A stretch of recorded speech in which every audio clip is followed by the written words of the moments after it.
Sa mundo ng boxing, walang mas kasing lakas ng pangalan ni Muhammad Ali. Kilala siya bilang the greatest, hindi lang dahil sa kanyang bilis at lakas sa ibabaw ng lona, kundi dahil sa kanyang paninindigan sa labas nito.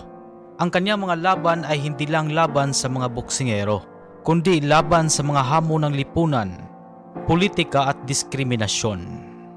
Edad 12 si Ali nung una siyang pumasok sa mundo ng boxing. Nagsimula ito nang manakaw ang kanyang bisikleta at galit na galit siya. Pumunta siya sa isang pulis na nagngangalang Joe Martin na sharing boxing coach.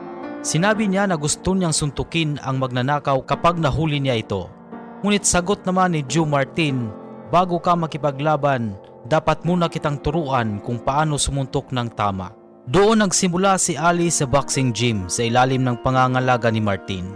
Mabilis siyang natuto at napansin ng lahat dahil sa kanyang bilis, footwork at kumpiyansa.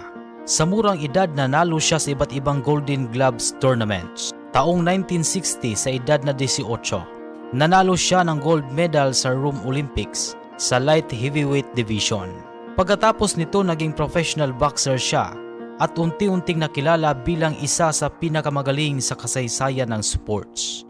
Ang batang Cassius Clay ay Olympic gold medalist noong 1960. Mabilis na pagsikat niya dahil sa kakaibang estilo. Mabilis ang paa, mabilis ang kamay at mayabang, pero totoo ang kanyang mga salita. Kilala siya sa mga linyang float like a butterfly, sting like a bee. Hindi lang boksingero, alam niya kung paano dalhin ang spotlight at ginawa niya itong bahagi ng kanyang karera. Taong 1964 nag-convert siya sa Islam at binago ang pangalan mula Cassius Clay tungo sa Muhammad Ali.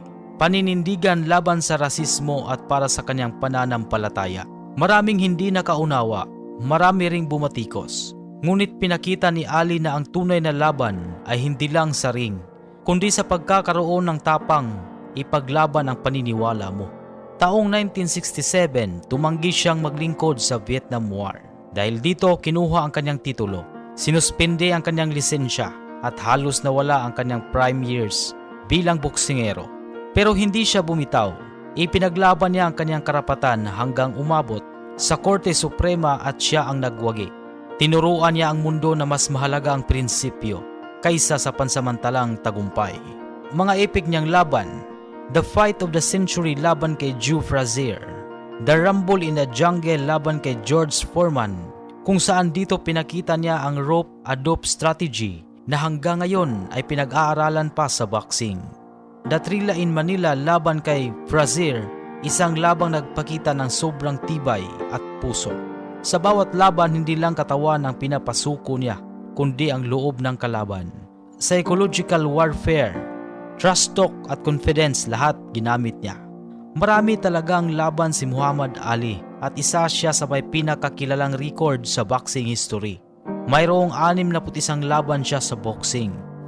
56 dito ang panalo, 37 dito panalo sa pamamagitan ng knockout at 5 ang kanyang talo.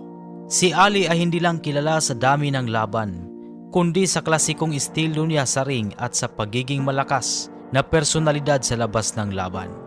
Hindi lang siya kampiyon ng boxing, kundi kampiyon ng katarungan at pagkakapantay-pantay. Inspirasyon sa mga atleta at sa mga taong may pangarap. Ipinakita niya na ang laban ng tao ay hindi natatapos sa ring. May laban para sa respeto, laban para sa pananampalataya, at laban para sa kapayapaan. Nakilala siya sa buong mundo hindi lang dahil sa kamao niya, kundi dahil sa kanyang puso at paninindigan. Si Muhammad Ali ay nagpapaalala sa atin na ang tunay na greatness ay hindi lang nasusukat sa panalo o sa pera o titulo. Ang tunay na greatness ay nakikita sa tapang na manindigan kahit na lahat ay laban sa iyo. At hanggang ngayon, ang kanyang mga salita at laban ay patuloy na nagbibigay inspirasyon sa buong mundo.